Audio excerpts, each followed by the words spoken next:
თქვენ უსმენთ პოდკასტს რადიო მაესტროზე.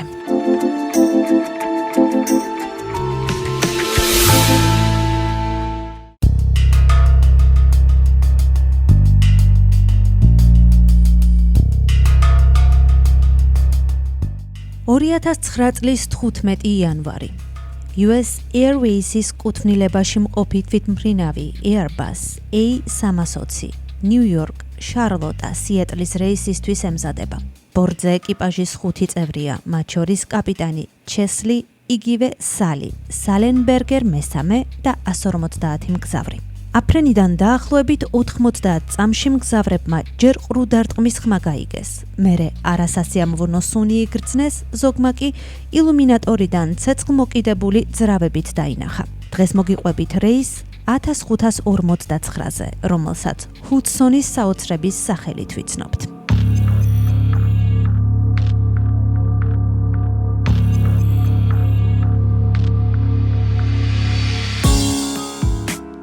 Airbus A320 ექსპლუატაციაში რამდენიმე წლით ადრე შევიდა. სისტემატურად გადიოდა გეგმიურ შემოწმებას და ერთ-ერთი ყველაზე საიმედო საჰაერო ხომალდის რეპუტაციითაც სარგებლობდა. თვითმფრინავი 1999 წელს ტულუზაში დამზადდა სპეციალურად US Airways-ისათვის.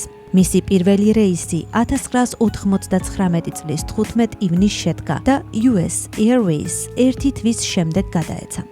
თვითმფრინავი აღჭურვილი იყო 2 ტურბოვენტილატორიანი ძრავით. ხომალდი გამოცდილი 57 წლის პილოტის განკარგულებაში იყო, რომელსაც ერთ კვირაში დაბადების დღე უნდა აღენიშნა. ეს მისთვის ერთი ჩვეულებრივი სამუშაო დღე უნდა ყოფილიყო. 57 წლის კაპიტანი სალი, სალენბერგერი, გამანადგურებელი ავიაციის ყოფილი პილოტი იყო. მან 1980 წელს ამერიკის საჰაერო ძალები დატოვა და შემდეგ სამოქალაქო ავიახაზების პილოტი გახდა. ავარიის დროს კაპიტან სალენბერგერს სულ 19663 საფრენი საათი ჰქონდა დაფიქსირებული. ის ასევე უსაფრთხოების ექსპერტი და პლანერის პილოტი გახდათ. პირველი ოფიცერი 49 წლის ჯეფრი ბი სკაილსი იყო, რომელიც Airbus A320-ში თავისი პირველი დავალების ბოლო ეტაპზე იმყოფებოდა. მას შემდეგ, რაც ამ ტიპის თვითმფრინავის საფრენად სასწავლო კურსი გაიარა. ბორტგამცილებლები იყვნენ დონა დენტი, დორინ უელში და შეილა დეილი. თვითმფრინავი ნიუ-იორკის ლა გვარდიას აეროპორტიდან მეტეო პირობების გათვალისწინებით რამდენიმე წუთის დაგვიანებით აფრინდა. აფრენიდან დაახლოებით 90 წამში Airbus A320 კანადური ბატების მთელ გუნდს გადაეყარა. ვერ შეძლო მათთვის გვერდის აქცევა და თითქმის 800 მეტრის სიმაღლიდან ვარდნა დაიწყო. ჩიტებს შევეჯახეთ, ორივე ძრავი დავკარგეთ, ლა გვარდიასკენ ვბრუნდებით, გაისმა სალის ხმა დისპეტჩერის რადიო მიმღებში.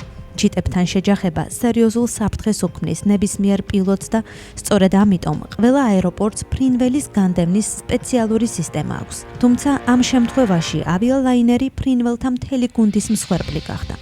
ორივე ძრავი მწყობრიდან გამოვიდა. მართალია, ძრავის მწყობრიდან გამოსვლა ნებისმიერ შემთხვევაში სახიფათოა, მაგრამ ექსტრემალურ პირობებში თანამედროვე ავიალაინერს ერთი გამართული ძრავითაც შეუძლია ფრენა. იმ დღეს კი ბატებმა ორივე დააზიანეს. სიტუაციის შეფასების შემდეგ სალიმ ავიადისპეტჩერს ნიუ-იორკის აეროპორტის დასაფრენ ბილიკზე დაჯდომის ნებართვის თხოვნით მიმართა. თუმცა ცეცხლის ალი იმდენად სწრაფად ვრცელდებოდა, რომ პილოტი მიხვდა, აეროდრომზე დასაბრუნებლად უბრალოდ დრო არ ეყოფოდა. მეორე შესაძლო ვარიანტი, რომელსაც პილოტი და დისპეტჩერი განიხილავდნენ, უახლოეს პეტერბოროს აეროპორტში დაფრენა იყო, მაგრამ გაჩნდა ეჭვი, რომ თვითმფრინავი ვერც მეზობელ ქალაქამდე შეძლებდა მიღწევას. დასაჯდომად შესაფერისი მოედანი მფრინავმა ახლო მდებარე პარკშიც აღმოაჩინა, რომელიც თავისი ღია სივრცის და უზარმაზარი ტერიტორიით ზუსტად ერგებოდა A320-ის გაბარიტების თვითმფრინავს, თუმცა დისპეტჩერმა არ მისცა სალენბერგერს ჩანაფიქრის განხორციელების უფლება, რადგან პარკში სარემონტო სამუშაოები მიმდინარეობდა მძიმე ტექნიკის გამოყენებით. სტაჟიან პილოტს არჩევანი არ ჰქონდა და მეტად სარისკო გადაწყვეტილება მიიღო. ლაინერი სამხრეთისკენ მიაბრუნა და გეზი ჰუდსონის მდინარისკენ აიღო. სალენბერგერმა სხვებზე კარგად იცოდა, რომ წყალზე დაშვება ძალიან რთული, სახიფათო იქნებოდა და შეშინებულ მგზავრებს ჯერ შექმნილი სიტუაციის შესახებ აცნობა, მერე კი მაქსიმალურად ფრთხილად მოუწოდა. მოემზადეთ დარტყმისთვის, ჩვენ წყალზე ვეშვებით. ბორტგამცილებლები სკანდირებდნენ, მოემზადეთ. ისტორიას დარჩა პილოტის ერთ-ერთი ბოლო ფრაზაც ავიადისპეჩერისადმი. ჩვენ ჰუდსონში ვიქნებით.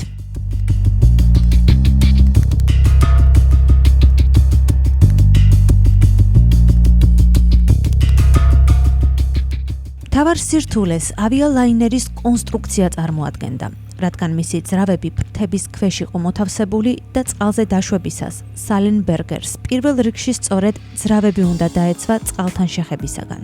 წინააღმდეგ შემთხვევაში თვითმფრინავი სწრაფად ჩაიძირებოდა მდინარეში. თუმცა პილოტმა პრაქტიკულად შეუძლებელი შეძლო. ბალანსი გაასწორა და ამერიკის ერთ-ერთი მთავარი ღირსშესანიშნაობის, ჯორჯ ვაშინგტონის ხიდის გვერდის ავლით მინიმალური სიჩქარით დაეშვა და ავიალაინერი წყლის ზედაპირზე გააჩერა. მართალია, თავიდან მასიურ თვითმფრინავს მცირე ზომის ნაწილები მოწყდა და წყლის შხეფებით დაიფარა გარემო. მდინარის ნაპირზე თავმოყრილ ნიუ-იორკერებს კი მოეჩვენათ, რომ თვითმფრინავი დაიმსხვრა ან წყალში ჩაიძირა, მაგრამ ძალიან სწრაფად გაირკვა, რომ მფრინავმა წარმატებით განახორციელა ექსტრემალური დაშვება და კატასტროფის თავიდან აცილება მოახერხა. ამ დროს მგზავრების სიცოცხლე ჯერ კიდევ საფრთხეში იყო, რადგან თვითმფრინავი, რომლის სალონი წყლით ივსებოდა, დიდხანს ვერ შეძლებდა ზედაპირზე ტივტივს და ისიც გაურკვეველი იყო ჩაიძირებოდა თუ უბრალოდ აფეთქდებოდა.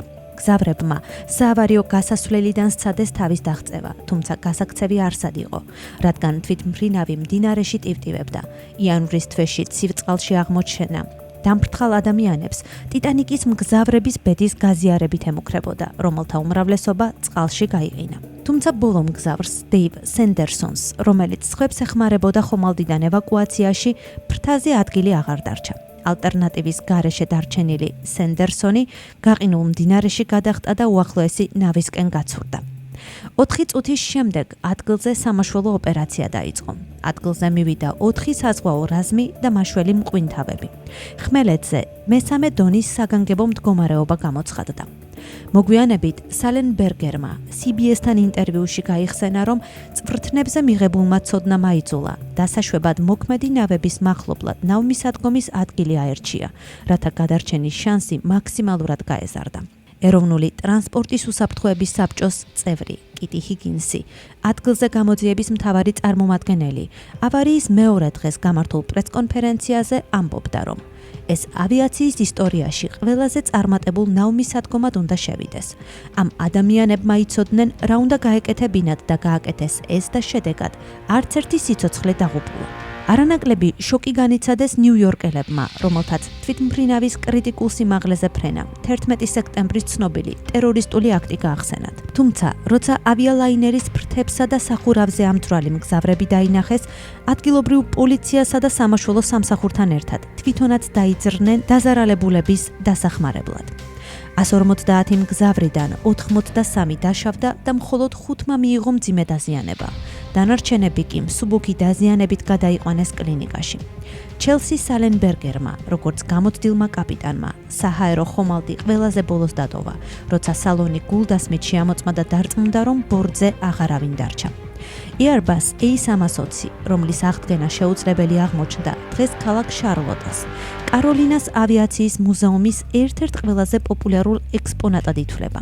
ჩელსის სალენბერგერი კი სწრაფად იქცა ამერიკის ეროვნულ გმირად. მოგვიანებით თვითმფრინავში მყოფ თითოეულ მგზავრს გადაეცა ბოდიშის წერილი, $5,000 ოდენობის კომპენსაცია დაკარგული ბარგისთვის, ან დამატებით $5,000 იმ შემთხვევაში, თუ მგზავრები დაადასტურებდნენ, რომ მათი ზარალი $5,000 აღემატებოდა, ასევე დაუბრუნდათ ბილეთის სრული საფასური. გარდა ამისა, მგზავრებმა განაცხადეს, რომ მათ შესთავაზეს $10,000 იმის სანაცვლოდ, რომ ზიანის ანაზღაურების მოთხოვნით არ უჩივლებდნენ ავიაკომპანიას. თანხების გაცემა, რაც ავიაკომპანიის სადაზღვევო პარტნიორმა American International Group-მა უზრუნველყო. ავიაშემთხვევის შემდეგ მსგავსი ინციდენტების თავიდან ასაცილებლად ოფიციალური პირები ნიუ-იორკის მასშტაბით 17 სხვადასხვა ლოკაციაზე განთავსდნენ და 2009 წლის ივნისსა და ივლისში დაიჭირეს და დახოცეს 1225 კანადური ბატი. ამერიკის სოფლის მეურნეობის დეპარტამენტმა დამატებითი ღონისძიებაც გაატარა. 1739 კვერცხი დამუშავდა სიმინდის ზეთით, რაც ემბრიონების დაღუპვას იწვევს ჰაერის მიწოდების შეზღუდვის გამო. გამოძიებამ კი დაადგინა, რომ ავარიამდე 2 დღით ადრე თვითმფრინავის მარჯვენა ძრავში დაფიქსირდა კომპრესორის შეფერხება, თუმცა ძრავის მუშაობა მალევე აღდგა და ფრენა ინციდენტის გარეშე დასრულდა. მიზეზად გამოვლინდა გაუმართავი ტემპერატურის სენსორი, რომელიც მოგვიანებით შეიცვალა, ხოლო დამატებითმა შემოწმებამ დაადასტურა, რომ ძრავი ამ შემთხვევის შედეგად არ დაზიანებულა. 2009 წლის 21 იანვარს მარჯვენა ძრავში აღმოჩნდა რბილი სხეულის შეჯახების კვალი და ორგანული ნარჩენები, მათ შორის ბუმბული. მარცხენა ძრავშიც დაფიქსირდა მსგავსი დაზიანებები, დეფორმაციები ძრავის წინა ნაწილში და შემავალ არხში, ასევე რამდენიმე დამხმარე ფრთის გატეხვა და დაკარგვა. ორივე ძრავი სერიოზულად იყო დაზიანებული. წარმოებელთან გადაიგზავნა დეტალური ექსპერტიზისთვის. მოგვიანებით ჩატარებულმა დნმ ანალიზმა დაადასტურა, რომ ძრავებში მოხვედრილი ფრინველები იყვნენ კანადური ბატები, რომელთა მასა ხშირად აღემატება იმ ზღვარს, რისთვისაც ძრავებია დაპროექტებული. იმის გათვალისწინებით, რომ თვითმფრინავი საფრანგეთში იყო აწყობილი, გამოძიებაში ჩაერთო ევროპის საავიაციო უსაფრთხოების სააგენტო და სამოქალაქო ავიაციის უსაფრთხოების გამოძიებისა და ანალიზის ბიურო. ფრენის სიმულატორების გამოყენებით შემოწმდა, შესაძლებელი იყო თუ არა თვითმფრინავის დაბრუნება ლა-გვარდიას აეროპორტში ან გადამისამართება პეტერბოროს აეროპორტში. სიმულაციებიდან მხოლოდ 13-დან 7 შემთხვევაში გახდა შესაძლებელი ლა-გვარდიაში დაბრუნება, ხოლო პეტერბოროში მხოლოდ 2-დან 1 შემთხვევაში. თუმცა ანგარიშში აღნიშნავდა, რომ ეს სიმულაციები რეალისტური არ იყო, რადგან არ ითვალისწინებდა რეალურ პირობებს. დამატებით სიმულაციაში, სადაც 35-წამიანი დაყოვნება იყო ჩართული, თვითმფრინავი ჩამოვარდა. ჩვენებაში კაპიტანმა ჩელსიმ აღნიშნა, რომ აეროპორტამდე დაბრუნების დრო ფაქტობრივად არ არსებობდა და მსგავსი მცდელობა შესაძლოა კატასტროფულად დასრულებულიყო. საბოლოოდ საბჭომ დაასკვნა, რომ სოლენბერგერის გადაწყვეტილება იყო სრულად სწორი, რადგან ორმაგი ძრავის მარცხის ინსტრუქციები გათვლილია უფრო დიდ სიმაღლეებზე, სადაც პილოტებს მეტი დრო აქვთ რეაგირებისთვის, მაშინ როცა მოცემულ შემთხვევაში გადაწყვეტილება უნდა მიღებულიყო მყისიერად. 2010 წლის 4 მაისს NTSB-მ გამოაქვეყნა საბოლოო ანგარიში, რომელმაც დადებითად შეაფასა 4 ძირითადი ფაქტორი. ეკიპაჟის სწორი გადაწყვეტილებები და გუნდური მუშაობა. A320-ის სერტიფიკაცია წყალზე ხანგრძლივი ოპერირებისთვის. ევაკუაციის პროცესში ეკიპაჟის მაღალი პროფესიონალიზმი და სამაშველო ხომალდების სიახლოვე. დამატებით, ანგარიშმა გასცა 34 რეკომენდაცია, მათ შორის ძრავების ტესტირება დაბალ სიჩქარეებზე ფრინველებთან შეჯახების მიმართ გამძლეობაზე, დაბალ სიმაღლეზე ორმაგი ძრავის მარცხის ახალი ჩეკლისტების შემუშავება, პილოტების გადამზადება წყალზე დაჯდომისათვის და უსაფრთხოების აღჭურვილობის გაუმჯობესება.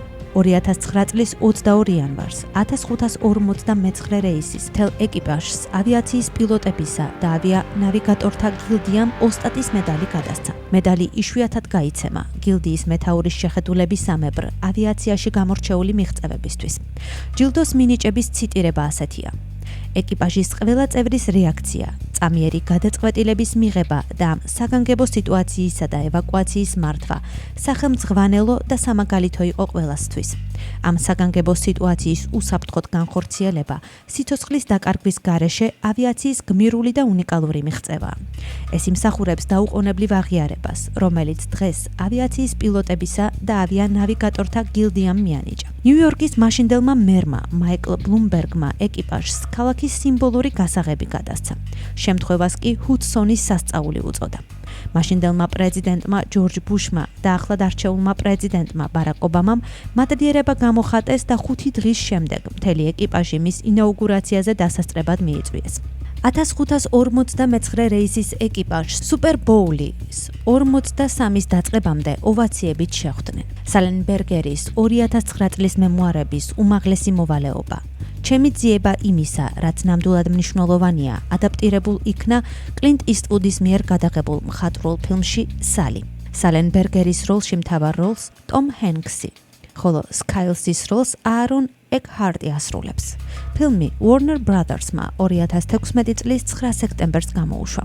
გავრცელებული, თუმცა დაუდასტურებელი ინფორმაციით, სალენბერგერის პატივსაცემად კოქტეილსაც მიენიჭა სახელი. სალი შედგებოდა Grey Goose-ის არყის 2 ჭიქისა და წყლისგან. ეს ინციდენტი გვახსენებს, რომ ნამდვილ გმირობას კრიტიკულ მომენტში სწორი გადაწყვეტილება განსაზღვრავს. სალენბერგერის და ეკიპაჟის გადადგმულმა ნაბიჯებმა კი აჩვენა, რომ პროფესიონალიზმი და სიმტკიცე სიცოცხლეს იხსნის მაშინაც, როცა სიტუაცია უმართავია. შექმნილი მაგალითი სამუდამოდ დარჩება საავიაციო ისტორიაში შთაგონების წყაროდ.